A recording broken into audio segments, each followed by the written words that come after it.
الحمد لله رب العالمين والصلاة والسلام على رسوله الكريم أما بعد فأعوذ بالله من الشيطان الرجيم بسم الله الرحمن الرحيم وعن معاذ قال قال رسول الله صلى الله عليه وسلم الغزو غزوان فأما من ابتغى وجه الله وأطاع الإمام أنفق الكريم وياسر الشريك واجتنب الفساد فإن نومه ونبهه أجر كله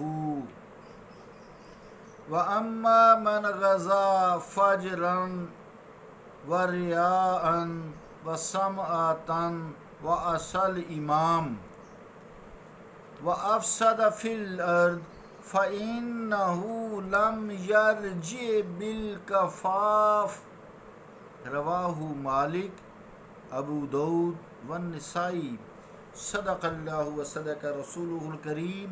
عزیزان گرامی قدر، السلام علیکم ورحمۃ اللہ وبرکاتہ۔ حدیث پاک کا ترجمہ یوں ہے، روایت حضرت معاذ سے فرماتے ہیں، فرمایا رسول اللہ صلی اللہ علیہ وسلم نے جہاد دو قسم کے ہوتے ہیں، جو غازی رضائے الہی کی تلاش کرے، امیر کی فرما برداری کرے، اپنی پیاری چیز خرچ کرے، ساتھی سے نرمی کرے، دنگے فساد سے بچے، تو اس کا سونا جاگنا سب کا سب ثواب ہے۔ اور جو شخص شیخی دکھلائے، شہرت کے لیے جہاد کرے اور امیر کی نافرمانی کرے اور زمین پر فساد پھیلائے، تو وہ برابری سے بھی نہ لوٹے گا۔ مالک، ابو داؤد، نسائی۔ اللہ اور اس کے رسول کا قول سچا ہے۔ عزیزان گرامی قدر، اس حدیث پاک سے مراد جہاد، جنس جہاد اور مطلق جہاد دو قسم کا ہے۔ جہاد بذات خود جہاد اور ایک مطلق جہاد، دو قسم کا ہے۔ جہاد فی سبیل اللہ کی دو قسمیں نہیں، بلکہ وہ خود جنس جہاد کی ایک قسم ہے۔ فی سبیل اللہ جو ہے، اللہ کی راہ میں، اللہ کے لیے، یہ بات ضرور ذہن میں رہے۔ یہاں جو امیر ہے، اس سے مراد حاکم وقت تو امیر ہے ہی، تو اس کے بعد حاکم وقت نے جو جہاد میں اس کا امیر بنایا ہے، یعنی کمانڈر یا اپنا اس کا افسر جو اوپر ہے، سارے پھر آگے اوپر، خاص طور سے وہ جس کے وہ انڈر جہاد کر رہا ہے۔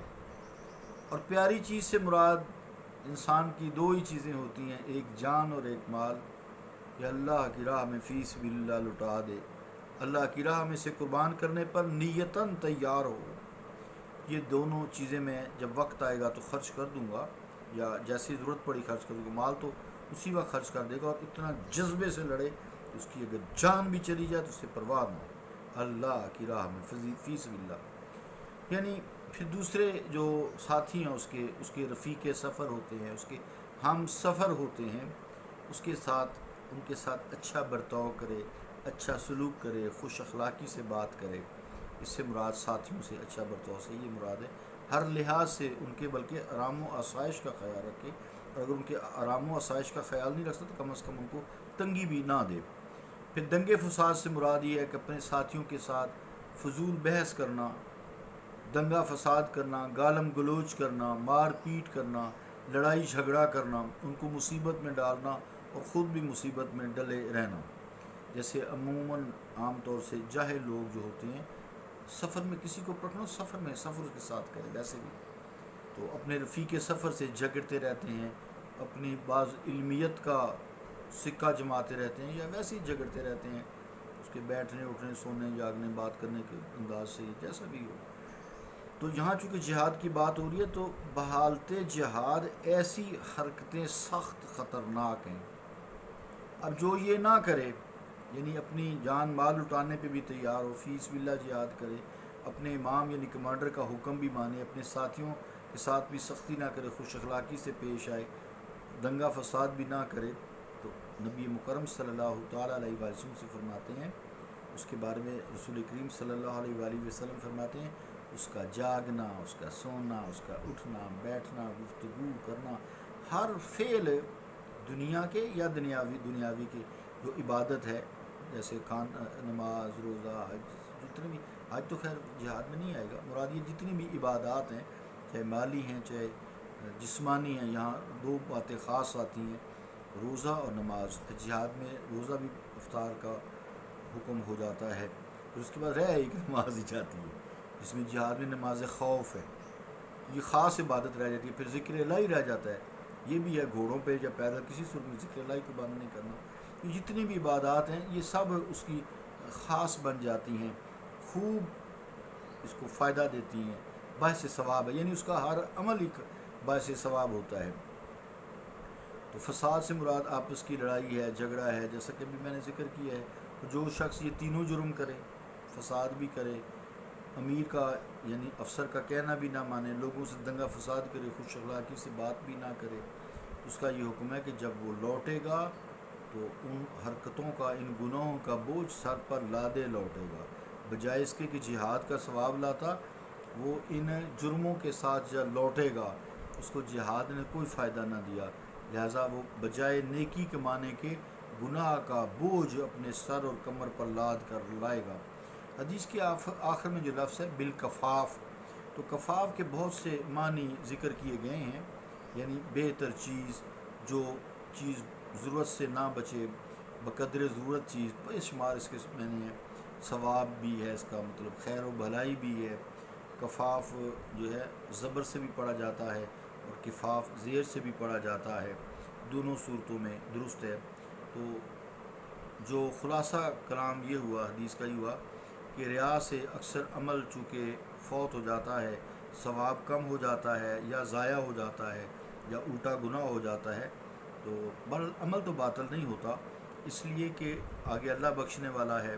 اس لیے ریاکاری کار پر ریا سے کی ہوئی عبادت کا لوٹانا واجب نہیں ہے. اگر ریاکاری کی نماز پڑھتا ہے، ریاکاری کا روزہ رکھتا ہے، ریاکاری کا حج کرتا ہے، تو اللہ تعالیٰ اس کو یقیناً قبول تو کرتا ہے، آگے اس کا اجر میں فرق آ جاتا ہے. اس لیے اس کو لوٹانے کا حکم نہیں ہے. بھئی تو نے ریاکاری کی نماز پڑھی ہے تو اب تو اس کو لوٹا، دوبارہ پڑھ. فویل للمصلین الذین هم عن صلاتهم ساہون، قرآن میں بھی یہ کہا ہے نا کہ تباہی ہے، ہلاکت ہے ان نمازیوں کے لیے جو اپنی نمازوں سے غافل ہیں، یعنی ریاکاری کی نماز پڑھتے ہیں. آگے آیت کا یہی ترجمہ ہے. اس لیے کہ پھر یہ ہے کہ یہ عمل اگر بعد میں نصیب ہو جائے تو وہ اگر اخلاص سے کرے، اللہ تعالیٰ کے خوف سے کرے، اللہ تعالیٰ کی محبت میں کرے، تو وہ عمل قبول کر، بلکہ پچھلی کمی بھی پوری کر دیتا ہے. پھر ریا کی بھی دو قسمیں ہیں. ایک ریا نفسی ہوتی ہے، انسان اندر سے خوش ہوتا ہے، میں بڑا عبادت گزار ہوں، میں بڑا متقی ہوں، میں بڑا مجاہد ہوں.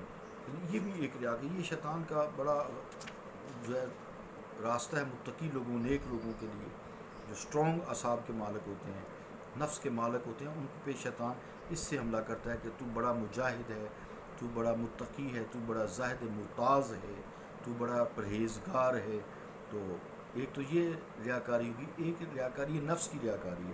ایک ہوتی ہے ناموری کی ریاکاری، کہ میرا نام روشن ہو، مجھے لوگ شہید کہیں، یا مجھے لوگ جو ہے غازی کہیں، یا اعلیٰ افسر کہیں، یا خوب لڑنے والا بہادر شجاع کہیں.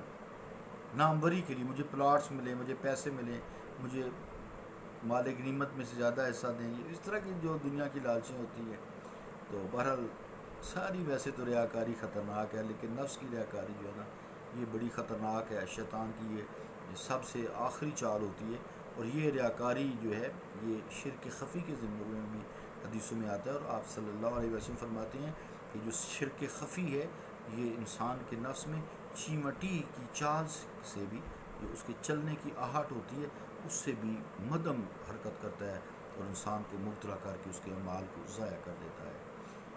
اللہ رب العالمین ہمیں اخلاص کی دولت نصیب کرے، اور اگر یہ ریاکاری یا چیزیں چلتی رہیں تو کوئی بات نہیں، اگر نماز ریاکاری کے لیے اچھی ادا کرتا ہے اس کو پڑھنے دیں، وہ بھی پڑھتا رہے، کبھی نہ کبھی تو اللہ تعالیٰ اخلاص نصیب فرما ہی دے گا نا۔ نماز نہیں چھوڑنی، پھر بھی نہیں چھوڑنی، جی خامی ہم اتنی کامل نماز تو نہیں پڑھ سکتے، کوئی عبادت کامل تو نہیں کر سکتے، یا جس طرح رسول کریم صلی اللہ علیہ وسلم نے کی ہے، یا جس طرح اللہ کا حکم ہے، تو اسی طرح سمجھ لیں مثال سے، جیسے مکھیوں کی وجہ سے انسان کھانا تو نہیں پھینک دیتا، کھانا تو نہیں چھوڑ دیتا، کھاتا رہتا، ہم کو اڑاتا رہتا ہے۔ اللہ رب العالمین ہمیں دین کو سمجھنے، اس پر عمل کرنے کی توفیق عطا فرمائے۔ صلی اللہ تعالیٰ علی رسول خیر خلقہ محمد وعلی آلہ وصحبہ اجمعین برحمتک یا ارحم الراحمین۔